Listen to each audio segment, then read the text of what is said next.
I think Black History Month is important because it's a time to reflect on the past, a time to learn from the past, time to not make the same mistakes that's happened in the past.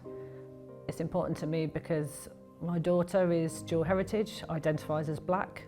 You know, she's 16, so we're not talking that many years ago, but even she's experienced discrimination. So whilst we've come a really long way, I think there's still a really long way to go.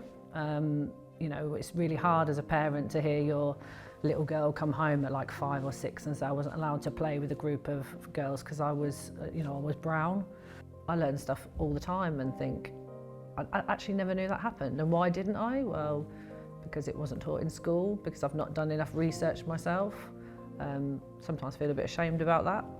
And I think also Black History Month is a time for celebration, to celebrate positive Black role models, to celebrate contributions that Black people have made over history. I mean, did you know that the blood bank was discovered and invented by a Black man?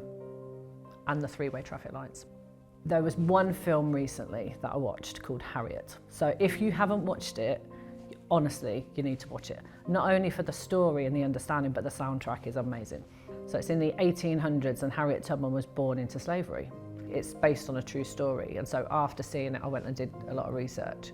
Harriet, she decides that she can't live this way anymore, and basically she escapes and she gets to Pennsylvania, which was a free state, but it wasn't enough for her. And there's always people in life like that, aren't there? And it's great, and we're blessed that there are people in life that think that's not enough, because she went back not once, not twice, but countless times, and history tells us that she freed, about 300 slaves, every time risking life, and she never lost one along the way either.